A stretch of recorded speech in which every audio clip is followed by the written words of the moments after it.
नगर निगम के चुनाव पास आने वाले थे।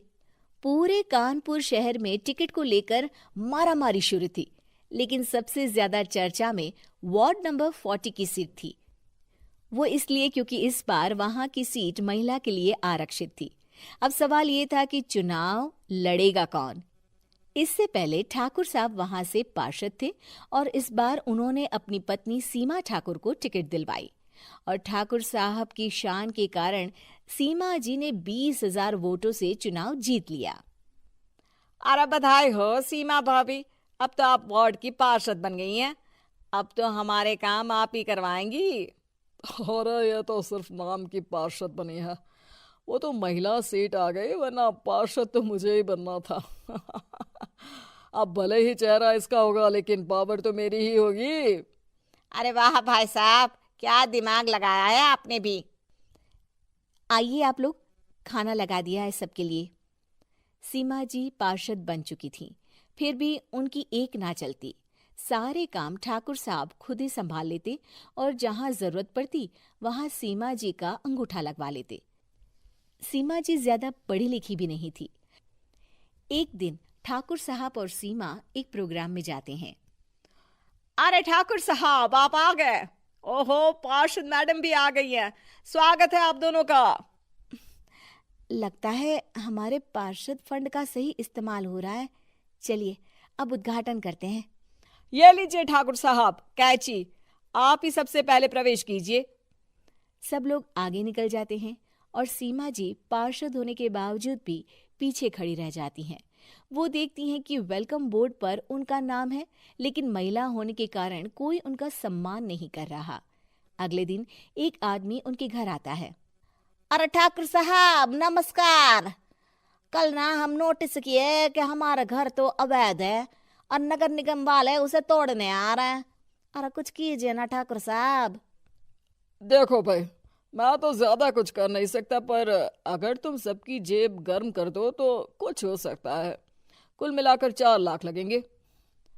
अरे 4 लाख ठाकुर साहब? अरे भाई, मैं अपने लिए नहीं मांग रहा हूँ। दरोगा है, इंजीनियर बाबू है, बड़े साहब है, सबको देना पड़ता है ना थोड़ा थोड़ा। बोलो है मंजूर? तभी वहां अचानक सीमा जी आ जाती हैं। अरे ये आप क्या कर रहे हैं? पहले इन्हीं लोगों से तो आपने वोट मांगे, अब इनसे ही पैसे ले रहे हो। अरे चुप रहो तुम, तुम्हारा काम है सिर्फ अंगूठा लगाना, तुम वही किया करो। मुझे दूसरे काम तुम मत सिखाओ, समझी? और तुम ना जाओ, अब पैसे लेकर आओ, वरना जेसीबी किसी भी वक्त आती होगी। सब कुछ ऐसे ही चलते रहता है।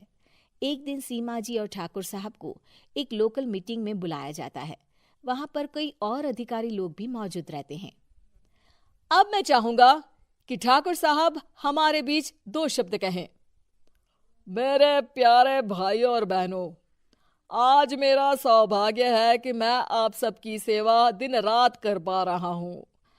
आपने मेरी पत्नी को भारी मतों से जिताया है, इसलिए मैं आप सभी का शुक्रगुजार हूँ। मैं आप सबसे वादा करता हूँ कि हमेशा की तरह हमारे वार्ड में किसी को कोई तकलीफ नहीं आने दूंगा। सभी लोग तालियां बजाने लगते हैं। अब मैं माननीय पार्षद मैडम को स्टेज पे बुलाना चाहूंगा। अपने नाम को बुलाया सुनकर सीमा जी एकदम चौंक जाती है। उन्हें बिल्कुल उम्मीद नहीं थी कि इतनी बड़ी जगह उन्हें मंच पर बुलाया जाएगा। जैसे तैसे वो मंच पर चढ़ती हैं।